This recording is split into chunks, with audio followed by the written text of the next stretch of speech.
வணக்கம். இது உங்கள் தினக்கதிர். புகழ்பெற்ற விவேகானந்தர் பாறை நினைவிடத்தில் பிரதமர் நரேந்திர மோடியின் 45 மணி நேர தியானம் நடத்துவதற்கான ஏற்பாடுகள் முழுவீச்சில் நடைபெற்று வருகின்றன. மே 30 முதல் ஜூன் 1 வரை திட்டமிடப்பட்ட இந்த நிகழ்வில் பிரதமர் தங்கியிருக்கும் நேரத்தில் பாதுகாப்பை உறுதி செய்வதற்காக 2000 போலீசார் மற்றும் பல பாதுகாப்பு ஏஜென்சிகளுடன் விரிவான பாதுகாப்பு நடவடிக்கைகள் தேவை. விவேகானந்தர் பாறை நினைவகம் மரியாதைக்குரிய இந்து துறவி சுவாமி விவேகானந்தருக்கு அஞ்சலி செலுத்தும் வகையில் வரலாற்று மற்றும் ஆன்மீக முக்கியத்துவம் வாய்ந்தது. விவேகானந்தர் இங்கு பாரத மாதா பற்றிய தெய்வீக தரிசனத்தை அனுபவித்ததாக நம்பப்படுகிறது. சுவாமி விவேகானந்தரின் தரிசனம் மற்றும் கன்னியாகுமரி தேவியின் புகழ் பெற்ற தியானம் ஆகிய இரண்டிற்கும் தொடர்புடைய புனித தலமான தியான் மண்டபத்தில் தியானம் செய்வது மோடியின் பயண திட்டத்தில் அடங்கும். மோடியின் அட்டவணை மே 30 அன்று பிற்பகல் கன்னியாகுமரிக்கு வருவதை குறிக்கிறது. அவர் தங்கியிருப்பது ஜூன் 1 பிற்பகல் 3 மணி வரை நீட்டிக்கப்பட்டுள்ளது.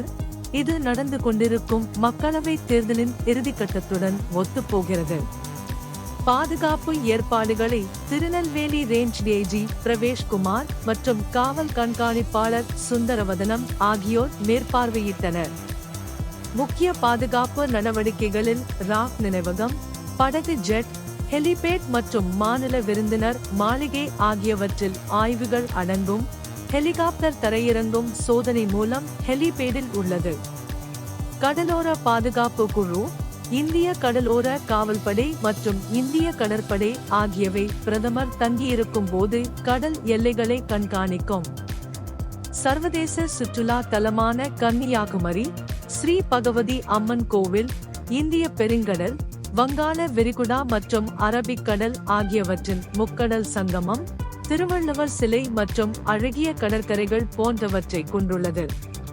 பாரதிய ஜனதா தலைவர்கள் விவேகானந்தர் பாறை நினைவிடத்தில் தியானம் செய்ய மோடியின் விருப்பத்தின் அடையாளத்தை வலியுறுத்துகின்றனர். இது இந்தியாவுக்கான சுவாமி விவேகானந்தரின் பார்வையை நனவாக்குவதற்கான அவரது அர்ப்பணிப்பை எடுத்துக்காட்டுகிறது. மோடியின் பயணம் தேசிய ஒற்றுமைக்கான அவரது அர்ப்பணிப்பையும் தமிழகத்துடனான அவரது ஆழமான தொடர்பையும் அடிக்கோடிட்டு காட்டுகிறது. இந்த ஆண்டு தொடக்கத்தில் மாநிலம் மற்றும் அதன் மத முக்கியத்துவம் வாய்ந்த இடங்களுக்கு பலமுறை விஜயம் செய்ததன் மூலம் நிரூபிக்கப்பட்டது. பிரதமர் இந்த ஆன்மீக பயணத்திற்கு தயாராகி வரும் நிலையில் ஜூன் 1 லோக்சபா தேர்தலின் இறுதிக்கட்டத்தை நாடு எதிர்பார்க்கிறது. ஜூன் 4 வாக்கு எண்ணிக்கை நடைபெறவுள்ளது. கன்னியாகுமரியில் மோடியின் தியான பயணம் அவரது ஆன்மீக நாட்டம் மற்றும் அவரது தொலைநோக்கு பார்வையை பிரதிபலிக்கும் சக்தி வாய்ந்த சைகை ஆகும். இது உங்கள் தினக்கதிர். நன்றி.